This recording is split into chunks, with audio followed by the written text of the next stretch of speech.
Here we are, clan the isms, cataclysm, great. Our people out here struggling, trying to make it in this state. Everybody out here doing it, but we the ones who late. Now family, we the ones who gotta delegate. Get that money in the power, never be fake. Stick to cosign for 3. What did he say? Create jobs, support our own. Educate the same and buy back your home. Got 3 degrees, triple 10. 3 PhDs, now we on the CNN. DBTV, let's talk about negligence. Ignorance is bliss, but we can turn it to intelligence. Believe none of what you hear, half of what you see. Let's break it down here on Dr. Boy's TV. Here we are. Election where there's a lot of controversy surrounding this election, who people are going to vote for. And before I even begin the conversation, I want to make sure you guys know that we're not here to tell you who to vote for or what to do. At least I'm not here to do that. But we want you to be informed. We want you to think things through. And so to my special guest today is Miss Tanya Washington. Tanya is a law professor, and I didn't write down the, give me the institution, Tanya. I'm so sorry. Oh, Georgia State. At Georgia State, College there we go. In Atlanta. And a full professor, correct? Yeah. A full professor of law at Georgia State University. Now, let me just let you guys know, I am marrying a woman who is a full professor. And when she became a full professor, we knew that was a very big deal. Most professors do not become full professors, and most professors don't get to teach at Georgia State. So you're in the presence of a really smart Black woman who has some really great things to say. And so whether you agree or disagree, I hope that you'll hear her out. So first of all, I'd like to say to Miss Washington, how you doing today, sister? I'm great. Good. Well, I'm glad you're here. Glad to be here. Glad to be here. Yes, well, the honor is all mine. And so why don't we just kind of start from the beginning? You've been on this journey to fight gentrification, among other things, in your community. Can you kind of brief us on some of the issues that you've been dealing with in the Atlanta area? Yes. So Atlanta is one of the, I think it's the 4th fastest gentrifying city in the United States. It is the most unequal city, according to a Bloomberg study, for the 2nd or 3rd year in a row. We know that we are recognized as being the Black Mecca, but there's some real inequality and some real racial disparities and socioeconomic disparities that the city is marked by. And I teach, one of the classes that I teach is Race and the Law. I never anticipated experiencing what I have been experiencing, but I'm grateful for the knowledge that I was immersed in, because it gave me tools and a vehicle for addressing it, along with community activism, which is always a key ingredient to any effective resistance. Okay, and you and you've really been involved in some activism. I remember being pretty surprised with the kind of back and forth that you were having with the Atlanta mayor, Keisha Lance Bottoms. Did I say it right? Is that right? Okay, I'll make sure, because I live in Chicago. And what really got me was that you two were on these diametrically opposed sides of certain issues, particularly in gentrification. And your sorority sisters, and you're both attorneys, and she went to Georgia State Law School, correct? Can you talk about that a little bit? I mean, I actually think it's interesting because it shows that diversity that we don't often see. A lot of people think all Black women think alike, all Black men, we're all going to identify with 2 chains or whatever, and so I kind of like that. And, and so I'd be curious, maybe you can brief the audience on some of that and sort of, where that's gone to this point. I have a lot of respect for Mayor Bottoms. I disagree with the decision that she is standing by, which is to take my home and the homes of my neighbors out of Peoplestown, a historically Black neighborhood in Atlanta. And I want her to understand that as an elected official who is aware of the way gentrification happens in Black neighborhoods, that she has the power and the responsibility, right, to protect legacy residents and legacy communities. I do not want her to be the last African-American mayor of Atlanta, because the Black voters have been displaced. When you displace people, you are also displacing your voters. And so she is the 60th mayor. I do not want her to be the last mayor. We have brought our case before her and asked her to please reconsider taking our homes by eminent domain. We've shown her the engineering evidence that shows it's not necessary. That was available in 2013 and was ignored when they started taking down houses. And so I now live on a block that used to be 27 houses, and now there are 4. And I would go to work, I would come home, a house would be demolished. The plan is to build a park and a pond with a waterfall, lovely waterfall where my house is. And it was described as an amenity. But I've watched my neighborhood just in the past 4 years that we've been embroiled in this lawsuit, gentrified rapidly. And it's not just the complexion and the wealth of the people changing who are moving into the neighborhood. It's also that we now have streetlights that work. We now have fiber optic wire. Potholes are being fixed, sidewalks are being fixed using public resources that somehow are available now, but weren't available 9 years ago when I moved into the neighborhood, or 30 years ago when my other neighbor moved into the neighborhood, or 50 years ago when another of my neighbors moved into the neighborhood. So why are all of these public resources that come from tax dollars that we're all paying now available as the complexion of the neighborhood changes?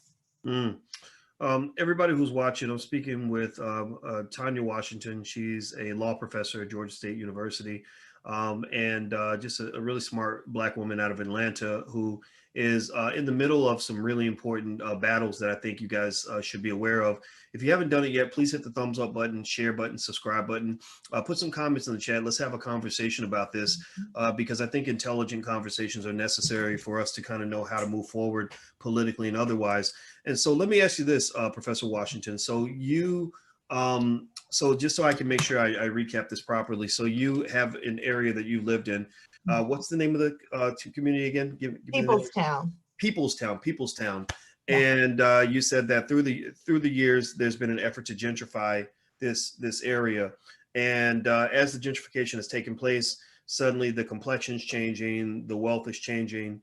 Things are available now from the city that weren't available before. Yeah. And you've taken this issue up with not just Mayor Keisha Lance Bottoms, but also, just elected officials that would listen. Yes. And yes. you feel that they haven't really responded in the way that you think that they should, correct? Right. And I don't think that they expected any resistance. We were supposed to be gone in 2016. But we stayed in the litigation long enough to discover documents that show that this was never necessary. This was a vanity project that was designed to attract a certain kind of neighborhood. So what I learned in this process, researching how these engineering projects are rolled out in other cities, is that parks and ponds attract a different demographic, right? So when you start talking about putting a park and a pond in a neighborhood, even if there is some flooding, taking a whole city block of houses and putting a park and pond there is not only going to affect those residents, but it's also going to affect who lives across the street from a park and pond. What does that do to property values? What does that do to rents in that neighborhood? Everything goes up. Certain people can't afford to live there, and certain other people are attracted to that space because you have this amenity in the middle of a residential area. So we did have, I want to be clear, there was some flooding in Peoplestown, but what the engineering showed was that you did not need to use a sledgehammer when a scalpel would do the job. The city's engineer said, we need 3 to 4 houses. The Department of Watershed's response to that was, we're taking the whole block. How is that fair? How is that equitable? So you think that they took the whole block, or they went with the sledgehammer approach primarily because the sledgehammer allowed them to pursue a bigger agenda? Absolutely. That was outside of the scope of what was originally being sort of laid out there. Okay, and in a way it's interesting because it almost sounds a lot like something that the authorities or the government in Louisville, my hometown, that they were accused of that with the Breonna Taylor situation. Yes. Where it's like, okay, let's go and let's double enforce or overdo it on these other issues that matter, because we really just want the block anyway. Yes. And so, and I, you know, I was intrigued by the way reporters, journalists have been making the connection between gentrification and over-policing in our neighborhoods, because it's a tool. Over-policing is a tool. I mean, it has a horrible impact on us as individuals and as communities, but we also need to understand it is a tool. If you want to take property, there are certain tools you use. Over-policing is a tool, eminent domain is a tool, rising taxes is another tool, code enforcement is a tool. There's a whole arsenal of tools, and I think we need to be more familiar with them. So when we see people picking up these tools, we know that they've selected the tool for a particular job. And then we can position ourselves to protect ourselves and to resist. Wow, you know, that's really fascinating. Because I think a lot of people don't make the connection. You know, even I, you know, when I sort of, it's like, so we all know sort of what the part of the black tax is that, you know, the people that make the laws and make the decisions, they're going to enforce the law arbitrarily based on what they're really trying to do, right? Like mass incarceration, that's what that was all about. It's like, oh yeah, if I find some weed on a college campus, well, those are just kids being kids. But if you're in the hood, then you need to go to prison for 10 years, right? We know that. And so but when I saw the connection with gentrification, I was like, oh, that's right. Now I get it. And actually, it led me to really sort of explore that a lot, because I'm a wealth guy. I'm into the, you know, the whole like Black economic thing. And I was like, oh wow, this is really fascinating how the law is used to enhance the wealth of others, but also how wealth, it's sort of a recursive process, right? The wealth drives the politics drives the wealth, and you know, they feed each other, right? And so so that's to me like another level of awareness. I think that we as Black people, it leads us to need to hear from people like you, so you can break that stuff down. And so let me just go ahead and jump in as well. You sent the video. And this links back to Joe Biden, actually. Does the video include your conversation about Biden? Okay. So I want you guys to see this video. Professor Washington sent over a video clip where basically she's taken some of these issues in Atlanta to presidential candidate Joe Biden. And now the reason we talk about Biden more than we talk about Trump is because Trump isn't trying to get 80-90% of the Black vote. The politicians that you support, those are the ones who owe you. Those are the ones who are accountable to you. The ones that you don't vote for are going to see things a little bit differently. And so if you want to know why we talk about Biden more than Trump, it's because that's how politics works. If somebody gets your vote, they should give you something for your vote. We've been talking about this repeatedly, and I want to just reiterate that so that we can make sure we get that message. So let me go ahead and just, I'm going to share my screen, and let me pause this and go back. I've screwed up a little bit. So let me see if I can make this work. Forgive me, I'm stupid with technology, guys, but I'm going to do my best. Here we go. Dear Vice President Joe Biden, my neighbor and I are writing to you today in hopes that you remember our meeting back in Spartanburg, South Carolina on February 28th. You looked me right in the eyes and promised to sit down with us and learn about our fight. We're Black mothers fighting an unlawful attempt to take our homes by eminent domain by your key surrogate Atlanta Mayor Keisha Lance Bottoms. We have lived in our historical Black neighborhood, Peoplestown, for over 30 years and have spent the last 7 years fighting displacement. Displacement is not just affecting the poor, it starts with the... During this time, through the death of family members, health crisis, and mounting legal fees, we have staged citywide protests with members of the Black clergy, state legislators, and housing activists asking Mayor Bottoms to let us stay, and yet she failed to address this. Our fight mirrors the struggle of many Black folk across the United States who are being gentrified out of their community that they helped to build. This is our community. I know you are compassionate and empathetic. The suffering you have endured over the course of your life allow you to connect with others who are suffering. On that day in Spartanburg, you said that the votes of the Black community are the key part of your path to the presidency. As Black mothers, the largest demographic facing eviction in America, we will be voting. I trust you can be a man of your word. So, Joe, please keep your promise and meet with us.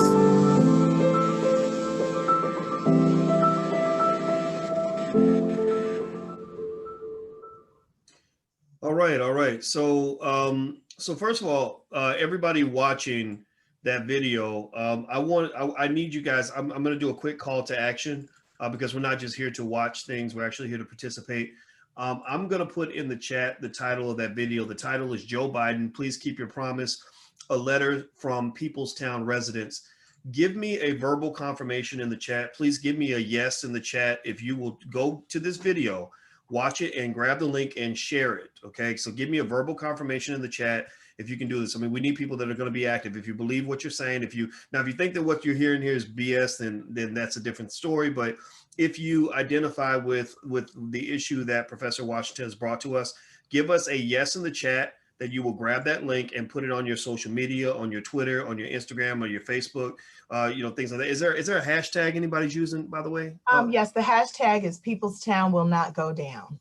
Peoplestown will not go down. Peoplestown will not go down. Okay, so I'm going to share that actually. I'm going to jump in the chat and actually share that with you guys as well. But please share that video and push it around. Don't just watch it and say, oh my gosh, this is terrible. We've got to be a little more active in our participation. So Professor Washington, can you give us the context in terms of, so that everyone can follow the story? How did it get to the point where Joe Biden became involved? Because last time you and I had talked, it was yourself in this battle, against eminent domain, and you were kind of challenging the mayor's office. Well, now it's become a presidential thing. How do we get to that point, and how's that gone so far? Well, we had done everything we possibly could do with the former mayor and the current mayor of Atlanta, with city council members, anybody who would listen. And this has been going on for 7 years.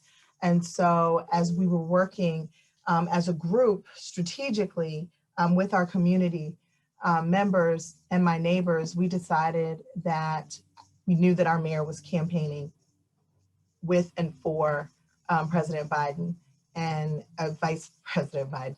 And since she was not willing to meet with us, we wanted to go and meet with the person that she was advocating for, because we've heard his platform respond to certain issues that Black people are experiencing. And we wanted him to know what his key Southern surrogate was doing in Atlanta, because I think the way people see our mayor outside of Atlanta is very different than the way the community is experiencing her in Atlanta. And we wanted to bring this to his awareness. We've heard so much about the promises that he's made to different people who are going through different things. And so, in good faith, we reached out, we went to South Carolina. We attended several of his rallies. This was right at the end of February when Representative Clyburn resurrected his campaign. And we had a chance to talk to him and ask him, what are you going to do? Are you aware of what's happening, and what are you going to do? And he made a promise. We have a video clip of the promise made to my neighbor, where he said, I will reach out to you and find out more about this issue, and if I can help you, I will. Okay. And that's what we're asking for.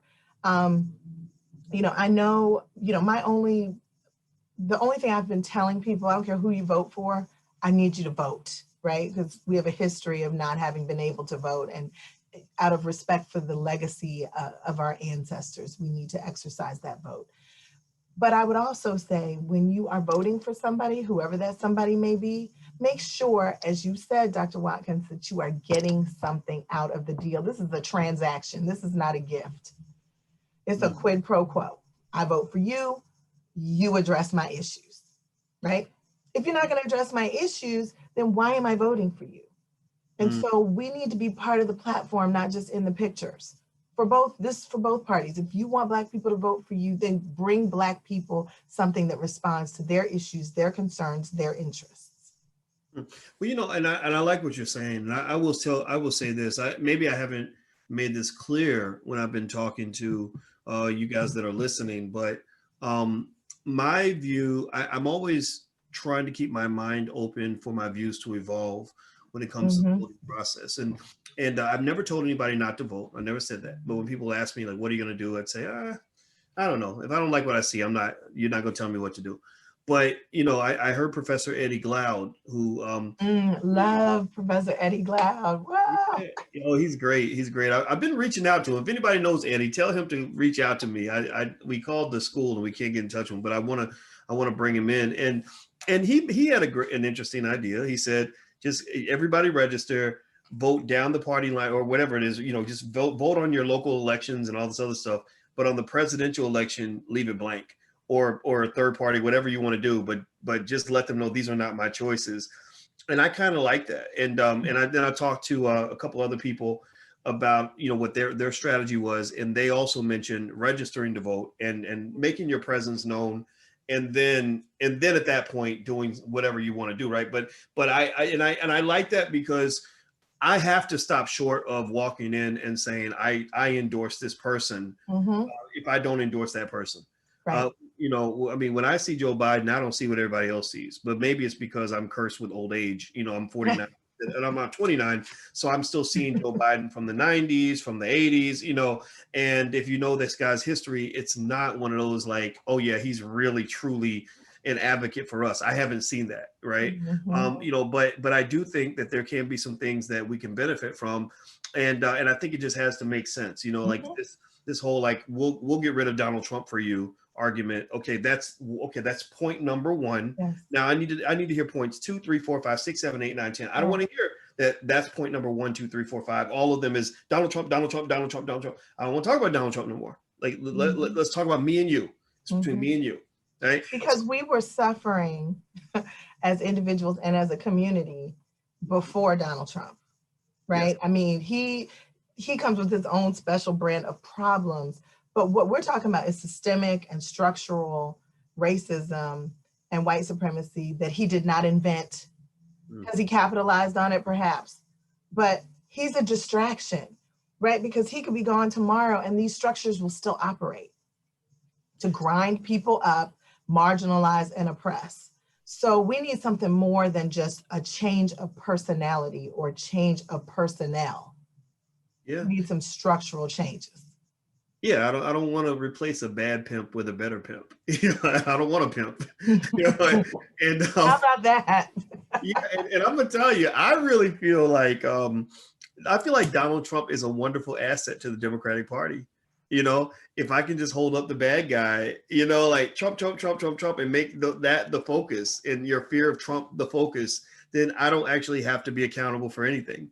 Right. Yeah. So I think that they actually enjoy having him in the White House because he is bungling the job really badly. I mean, he's just he's just rough around the edges. He's just not, it's hard to defend this guy. Right. Right. And not that I ever want to, but even the people I know that voted for him, they don't defend him, No. right. They, or it's limited.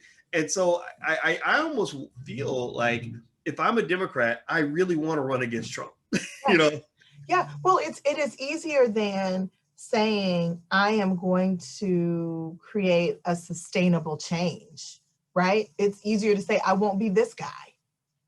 Okay, done. Already, before you even elected, already you have accomplished that. That can't be it. We've got serious issues in our communities, and I want to know that the candidate that is courting the Black community and expecting us to stand in line for hours and hours and hours on election day is coming with something more than I'm not him. I love it. Well, you know what, everybody, in case you just came in, I'm speaking with Professor Tanya Washington. She is a super smart Black woman. First of all, she also Thank you. is a Harvard grad, which I think I personally think you should brag about that. Yeah. And she's a full professor of law at Georgia State University. And I will tell you what, I'd like to throw out a resolution. We have Tanya, we have something on the platform. We call this the League of Intelligent Black People. Every now and then we do a resolution. I pull out my Vicky Willard gavel, and I like to call a meeting for the League of Intelligent Black People. So if you're listening, just let me know that you're listening. I want to throw out a resolution. I say that we nominate Professor Tanya Washington for president, right? So I'm not voting for Biden. I'm not voting for Trump. I'm going to vote for Tanya Washington. Please don't. So everybody in the chat, I reject the nomination. second and third is my nomination. Say aye in the chat. Tanya, I think you should be. We got to figure out who your VP is going to be. I talked to Dr. Claude. We had first nominated Dr. Claude Anderson, but he said he didn't want to do it. When we did it, actually, it's really funny. Like somebody literally was going to make a movie to nominate Dr. Anderson for president. Wow. They called me. They said, boys, please tell people that not to do that. No, don't do that. So I got to find another candidate. So there we go. So you're going to be the fill-in. So everybody who supports Professor Washington, say aye. And if we can't get her on the ballot, let's at least support what she's doing. Let's look into it, research this. I shared that video with you guys, and I really hope that you'll take a second to go to that page, watch the video. Please share that video. Here's the title of the video again, or here's actually, I think this is the link to the video, if I'm not mistaken. There we go. I put the link in there. So so please share this, share, and give the hashtag again, Tanya. So People's Town will not go down. People's Town will not go down. People's Town will not go down. So please, as you share this great conversation with Professor Washington, I hope that you'll also support what she's doing. She's not out here trying to take something from somebody. She's just trying to protect what belongs to her and the people of People's Town. So yes, and Dr. Watkins, I just put something else in our chat. It's a New York Times article about the Army Corps of Engineers and its use of eminent domain. This is under the current administration. They are going to different cities across the nation. And in exchange for support with infrastructure projects, they will provide resources and support for projects in cities if the cities agree to use eminent domain to displace the people who live where the projects are taking place. There was a quote in there.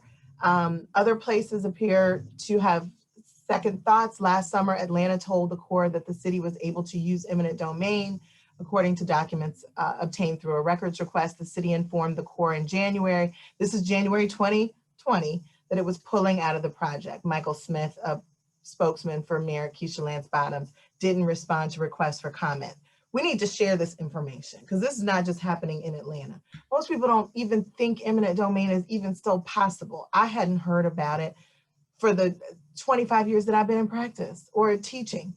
It was just an archaic idea that you could take someone's property, but it's in the US Constitution and it's in every state constitution, but it's being used in a predatory way to take land from Black people. And God's not creating any more dirt. So if you have property, we've got heirs property out there that we are neglecting to protect, and it's being lost and traded on the courthouse steps in every city and urban area across the United States. Black people are losing their property. Wow. Property is part of our wealth base. Yes, it is. So we need to be on the lookout for things like this, where even if you're paying your taxes, even if you're paying your rent, even if you're paying your mortgage, you can be displaced. Wow. And we owned a lot more land 100 years ago. We owned a lot of land after Reconstruction. Yes, we did. Yes, we did. Well, we got degrees though. Oh yeah. Right. Yeah. We got college degrees and student loan. Degrees that we're still paying for. That's why you don't hear me bragging about Harvard. I'm still paying that off. Oh gosh. Well, I think you should still brag about it, but I get your point. I agree. I think that our values, it's not that our values necessarily went completely bad, but it's that we just sort of let other people drive our value system. Yes. And I think, I mean, ownership of land and property, I mean, it's hard to argue that that's not relevant for a community. It's very important. And I think that the fact that we let all that go puts us in danger. Yep. And there are lots of fights. I know in South Carolina, the Outer Banks, and all of that Hilton Head property that used to be Black folks owning land on the water, which is now extremely valuable. Wow. They're facing displacement, and not just the displacement of the current generation, but you are depriving the future generations of the wealth. That's right. Of that lineage. All right. Well, you know what? I'm going to give an action item for everybody watching. This is our homework. I want you to type this in the chat. Type own land, OWNLAND. Type own land. You can even use it as a hashtag. Teach that to your kids that they want to own land. Owning land is, if I had to compare, owning a land versus owning, say, a bachelor's degree, not that I'd say choose one or the other, but I don't know which one's more. I'd almost say owning land might be more. Absolutely. If you got enough land, then then the other stuff is kind of secondary. So I just really think that it's okay. This is not anti-bachelor's degree or whatever, but it's to say, let's go back to the basics, right? Let's own that property. Let's start these businesses. Let's reclaim our communities and stand strong. So everybody type own land in the chat. That's the big message for today. And also, I encourage you to go look up Tanya Washington and the battle that's going on in Atlanta. And I want to reiterate, I think Tanya would agree, this is not anti Keisha Lance Bottoms. So I thought about my heart kind of hit my heart a little bit when I found out that you two are both attorneys, and both she went to Georgia State and you're in the same sorority. And I said, okay, how do we address this without it becoming something more than what it needs to be, right? I like the idea of you two being on the same side. I'm sure you'd be on the same side on a lot of issues, but I think on this one, it is important to just kind of flesh it out, and I'd love to hear what they have to say about it. And Atlanta, and I love Atlanta. My heart's there. My mind was in Atlanta right before you and I talked, because I just read about Killer Mike, a friend of mine who went to with the governor of Georgia, and everybody gave him a hard time about it. And I didn't have I give Mike a hard time about some stuff, but that's one thing where I'm like, yeah, I think you should meet with everybody, like whoever's offering the best. Oh, absolutely. Right. So that's something to think about. So anyway, did you have any final thoughts? Anything else you wanted to share before we go? Final thoughts. I just want to share the hashtag again. People's Town will not go down. If you use that, you'll see 7 years worth of pictures and videos and activism around this issue. I really like what you said, Dr. Watkins, about, the resistance doesn't have to be about people. It can be about the issues. It doesn't have to be a personal attack. If somebody has power and you're encouraging them to use it responsibly, that doesn't have anything to do with the character or integrity of the person. You just want them to use their power responsibly. And that's why we elect people to office, is to act responsibly. So I really appreciate the opportunity to share this message. As much as this is about my house, after 7 years, it has become about a broader campaign to educate other people who might face this in the future, so that they can benefit from what I've learned in this struggle. And I think it's important for us to protect the dirt that we have left in our families and in our communities. So I love that message about owning land. Yes, that's right. That's right. Well, I want to say thank you very much, Professor Washington, for joining us. You know what? You and I was introduced to you by a mutual friend who's actually in your family, John. One of my favorite cousins. John is my homeboy going back over 20 years, and I just love John to death. And so you're welcome to come on anytime. Thank you. Yeah, you shoot me a message, and I love smart Black people coming through. Even if you disagree with me, maybe that means I'm wrong. I don't know, but it means we're gonna have a really good conversation. There you go, and that's what it has to be. It has to be good conversations, and I think it's just so important for us as Black people, especially in election time. I start seeing these civil wars. Yes. I don't like any of it. To later on today, I'm going to bring in my friend Deton Thomas, who's he's heavy Biden Democrat, and he gets so mad at me, I know, from the stuff I post, because and then he put up something. He put something like, beware of these people that are always criticizing Biden. They might be getting compensated by the Trump administration. And I was like, hold up, man, are you accusing me of getting paid by Trump? So I said, you know what, come on the platform. I want to have you on. So it's going to be on drboystv.com later on this afternoon. So make sure you go check that out in about an hour and a half from now. And I said, no, we're going to talk about this as two Black men who, and I said, I'm going to love you no matter what. And I think he's the same way. And I think that that's a good exercise for us as a community. Absolutely. I'm not trying to lose no friends over Trump and Biden. No. No friends over me. No, we shouldn't be losing friends and family, and we should not turn over our critical lens for anybody. I don't care how much you appreciate and approve of someone. Don't stop being critical. That's what thinking people do. That's right. There you go. I love it. I love it. All right. So everybody, before we go, put your hashtag B1 in the chat. Hashtag B1 means that we're Black first. So put that in the chat so we can reiterate where we stand. And everybody go look up. People's Town will not go down. People's Town will not go down. That's the hashtag. Look it up. Add to the conversation. Please share this video and also share that video that I shared with you earlier. I'm going to put this video in the chat again so you guys can share it.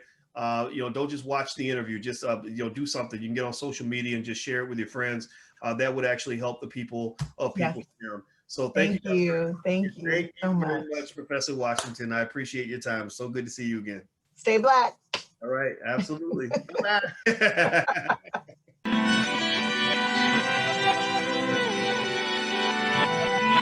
Here we are, clan the isms, cataclysm great. Our people out here struggling, trying to make it in this state. Everybody out here doing it, but we the ones who late. Now family, we the ones who gotta delegate. Get that money in the power, never be fake. Stick to cosign for 3. What did he say? Create jobs, support our own. Educate the same and buy back your home. Got 3 degrees, triple 10. 3 PhDs, now we on the CNN. DBTV, let's talk about negligence. Ignorance is bliss, but we can turn it to intelligence. Believe none of what you hear, half of what you see.